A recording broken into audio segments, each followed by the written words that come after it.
Just want to say it's inspiring to see you all up there, so thank you very much for that. We'll preface this with the fact that I am not a Twitter head, so I'm a bit ignorant in that. But I have a specific question that directs to Twitter. I read an article maybe 6 months ago that talked about Twitter and how there's possible psychological ramifications to the fact that these younger generations, and I guess anyone, they are viewing these tweets at such a rapid rate that, Carly's on it, eh? It was directed for you. So they're questioning whether or not the brain, having a low and a high level that responds to these situations, whether or not this is going to cause ramifications. For example, they see a tweet that says, so-and-so had an accident, and you're like, wow, but then the tweet just tweets away, and you haven't fully absorbed what that actually means. So I'm a big fan of social media. I think, like David, I think if we're going to move forward, we need to use it as a PR tactic to pull out all the positive stuff. Let's not talk about the negative anymore. But when we use tools like Twitter, should we be conscious of this? We're trying all to do the right thing. So do we need to analyze these tools a bit better before we just jump on board the next social bandwagon? Yeah, I got the first part of that question. I was just tweeting after that. Sorry. I think there's a three-part response because it seems to me to be a three-part question. I need to learn mic technique, sorry. Okay. There is no evidence currently about psychological relationship with social media and particularly Twitter. That's purely because that type of evidence is long-term. So you need long-term outcomes, and social media and particularly Twitter just isn't old enough to get that data. So that's the first thing. So I'm not going to comment any further on that because I'm going to get myself in trouble. The second thing is that young people and social media, young people use social media as an extension of their existing social networks. That's certainly the evidence that I've looked at, and that's sort of what we've found with our interaction with them as well.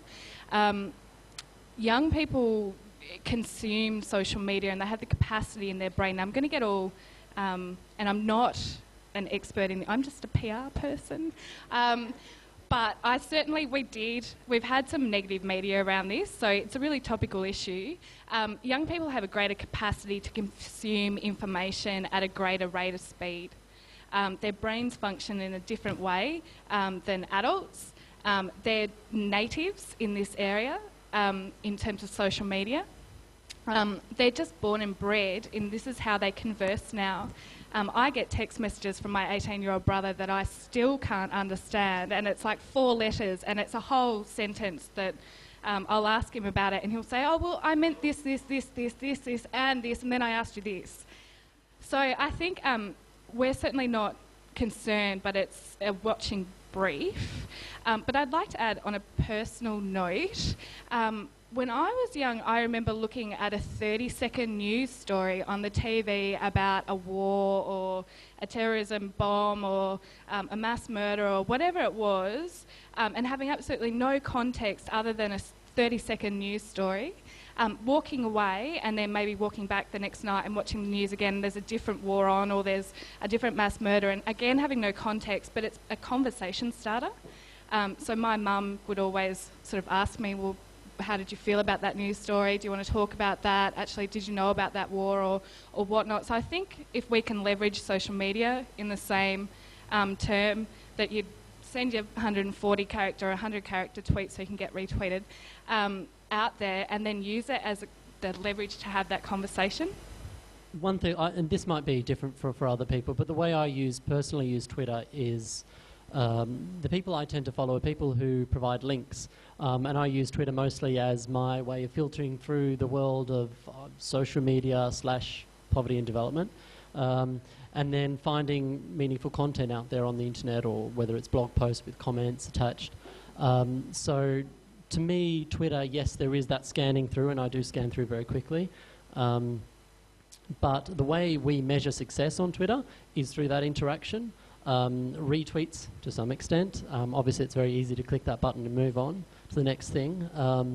But people asking questions, people changing the wording, which means that obviously stop to think about it and put it into their own words and context, and measuring click-through rates. And we use Bitly for everything, for every link we provide, so that we can see what people are really engaging with. And then we look at for example, our web stats and our blog stats and say, so, okay, traffic from Twitter, how much time did they spend on that page versus the traffic from Facebook versus traffic from Google? And to some extent, yes, Twitter has the lowest time spent on that page. Maybe it's the mentality of the people, the fact that they've just been interrupted in their 100 tweets that they need to read on Tweety. But yeah, that's definitely a consideration, but it's interaction that we look for.